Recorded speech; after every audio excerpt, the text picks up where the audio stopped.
مسیح یسوع کے نام میں آپ سب کو سلام۔ آج ہم بہت ہی اہم ایک ٹاپک کو سیکھنے جا رہے ہیں۔ آئیے میرے ساتھ دیکھیں مکاشفہ کی کتاب اس کا 20واں باب اس کی پہلی آیت سے۔ مکاشفہ کی کتاب اس کا 20واں باب اس کی پہلی آیت سے۔ یہاں پر 1000 سالہ بادشاہی کا ذکر ہے۔ میں پڑھتا ہوں، لکھا ہے، پھر میں نے ایک فرشتے کو آسمان سے اترتے دیکھا جس کے ہاتھ میں اتھا گڑھے کی کنجی اور ایک بڑی زنجیر تھی۔ اس نے اس اژدہا یعنی پرانے سانپ کو جو ابلیس اور شیطان ہے پکڑ کر 1000 برس کے لیے باندھا اور اسے اتھا گھڑے میں ڈال کر بند کر دیا اور اس پر مہر کر دی تاکہ وہ 1000 برس کے پورے ہونے تک قوموں کو پھر گمراہ نہ کرے۔ اس کے بعد ضرور ہے کہ تھوڑے عرصے کے لیے کھولا جائے۔ پھر میں نے تخت دیکھے اور لوگ ان پر بیٹھ گئے اور عدالت ان کے سپرد کی گئی، اور ان کی روحوں کو بھی دیکھا جن کے سر یسوع کی گواہی دینے اور خدا کے کلام کے سبب سے کاٹے گئے تھے، اور جنہوں نے نہ اس حیوان کی پرستش کی تھی نہ اس کے بت کی، اور نہ اس کی چھاپ اپنے ماتھے اور ہاتھوں پر لی تھی۔ وہ زندہ ہو کر 1000 برس تک مسیح کے ساتھ بادشاہی کرتے رہے، اور جب تک یہ 1000 برس پورے نہ ہو لیے باقی مردے زندہ نہ ہوئے۔ پہلی قیامت یہی ہے۔ مبارک اور مقدس وہ ہے جو پہلی قیامت میں شریک ہو۔ ایسوں پر دوسری موت کا کچھ اختیار نہیں، بلکہ وہ خدا اور مسیح کے کاہن ہوں گے اور اس کے ساتھ 1000 برس تک بادشاہی کریں گے۔ اس سے آگے 7ویں سے 10ویں آیت میں لکھا ہے، اور جب 1000 برس پورے ہو چکیں گے تو شیطان قید سے چھوڑ دیا جائے گا، اور ان قوموں کو جو زمین کی چاروں طرف ہوں گی یعنی جوج و ماجوج کو گمراہ کر کے لڑائی کے لیے جمع کرنے کو نکلے گا۔ ان کا شمار سمندر کی ریت کے برابر ہوگا، اور وہ تمام زمین پر پھیل جائیں گی، اور مقدسوں کی لشکرگاہ اور عزیز شہر کو چاروں طرف سے گھیر لیں گی، اور آسمان پر سے آگ نازل ہو کر انہیں کھا جائے گی، اور ان کا گمراہ کرنے والا ابلیس آگ اور گندھک کی اس جھیل میں ڈالا جائے گا جہاں وہ حیوان اور جھوٹا نبی بھی ہوگا، اور وہ رات دن ابدالآباد عذاب میں رہیں گے۔ آمین۔ یہاں پر ملینیم کے تعلق سے ایک سکیلیٹن دیا گیا ہے، ایک خاکہ دیا گیا ہے، یا آپ کہہ لیں کہ ایک فریم ورک دیا گیا ہے۔ پرانے عہد میں آپ کو 1000 سالہ بادشاہی یا مسیح کی بادشاہی کے تعلق سے بہت ساری باتیں ملتی ہیں۔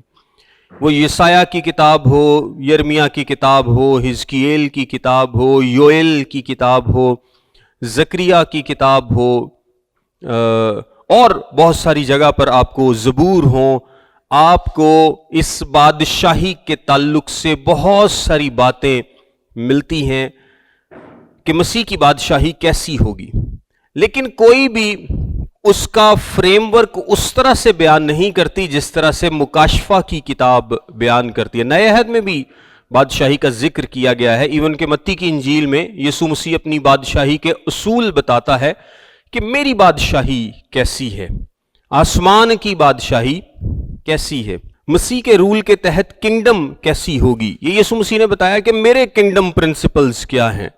وہ بادشاہ ہے، اس کی بادشاہت ہے، اس کی بادشاہت کے پرنسپلز کیا ہیں۔ تو یسوع مسیح نے بتایا کہ میری بادشاہی کیسی ہے، میرے کنگڈم پرنسپلز کیا ہیں۔ اس میں لیکن جو مکاشفہ کی کتاب کا 20واں باب بتاتا ہے، یہ ہمیں فریم ورک بتاتا ہے، اور یہ ہمیں کرونالوجی بھی بتاتا ہے کہ یہ وقت کون سا ہے، یہ ٹائم کون سا ہے، کس وقت میں یہ ایسا ہوگا۔ اگر آپ مکاشفہ کی کتاب ہی کو دیکھیں تو مکاشفہ کی کتاب میں آغاز میں کیا ہوا کہ یسوع مسیح یوحنا سے بات کرتا ہے، وہ اس کو کلیسیاؤں کے تعلق سے کچھ بتاتا ہے کہ کلیسیاؤں کے فرشتوں کو کچھ لکھے۔